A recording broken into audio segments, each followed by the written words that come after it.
Novel berjudul Sang Pemimpi karya Andrea Hirata ini bercerita tentang 3 orang pemimpi, yaitu Ikal, Arai, dan Gibron. Setelah tamat SMP, mereka melanjutkan ke SMA. Disinilah perjuangan dan mimpi ketiga pemberani dimulai.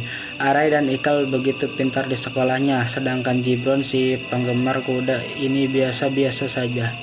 Malah Gibron menduduki peringkat 78 dari 160 siswa. Sedangkan Ikal dan Arai selalu menjadi 5 dan 3 besar. Mimpi mereka sangat tinggi karena bagi Arai, orang sukses seperti mereka tidak akan berguna tanpa mimpi-mimpi. Mereka berdua mempunyai mimpi yang tinggi, yaitu melanjutkan belajar ke Sorbonne, Prancis. Kerja keras menjadi kuli mengambat mulai pukul 02.00 sampai jam 07.00 pagi dan dilanjutkan dengan sekolah. Itulah perjuangan ketiga pemuda itu, mati-matian menabung demi mewujudkan impiannya.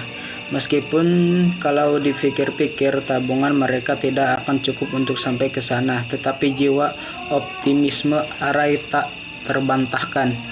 Selesai SMP, Arai dan Ikal merantau ke Jawa, Bogor tepatnya. Sedangkan Gibron lebih memilih untuk menjadi pekerja ternak kuda di Belitung. Gibron menghadiahkan kedua celengan kudanya yang berisi tabungannya selama ini kepada Ikal dan Arai. Dia yakin kalau Arai dan Ikal sampai di Prancis, maka jiwa Gibron pun akan selalu bersama mereka.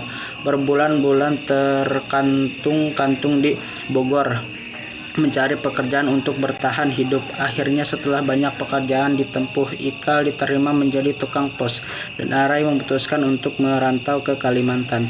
Tahun berikutnya Ikal memutuskan untuk kuliah di Ekonomi Universitas Indonesia, dan setelah lulus di lowongan untuk mendapatkan beasiswa S2 ke Eropa.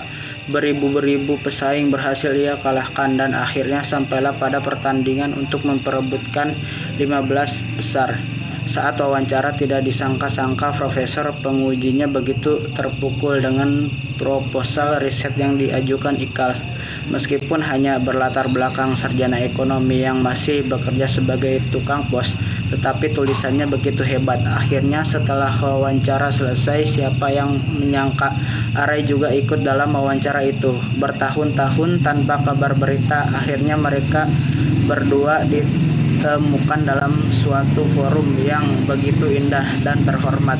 Begitulah Arai selalu penuh dengan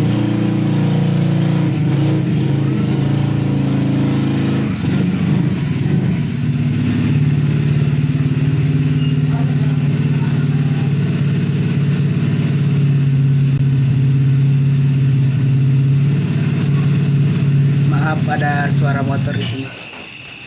Semua ini sudah direncanakannya bertahun-tahun. Ternyata dia kuliah di Universitas Mula Warman dan mengambil jurusan biologi. Proposal risetnya juga begitu luar biasa dan berbakat untuk menghasilkan teori baru. Sambil menunggu pengumuman, mereka pulang ke Belitung. Setelah lama di sana, akhirnya apa yang mereka tunggu datang. 2 buah surat pengumuman penerimaan beasiswa kuliah. Dengan berdebar-debar surat ini mereka buka. Di saat tertulis dalam bahasa Inggris dan tertera bahwa Arai dan Ikal diterima untuk menjadi mahasiswa Sorbonne, Prancis, mereka pun menangis. Apa yang mereka yakini selama ini menjadi kenyataan. Akhirnya mereka akan menginjakan kaki di tanah Prancis. Sekian ulasan dari novel Sang Pemimpi. Kurang lebih isi novelnya seperti itu. Sekian, terima kasih. Wassalamualaikum warahmatullahi wabarakatuh.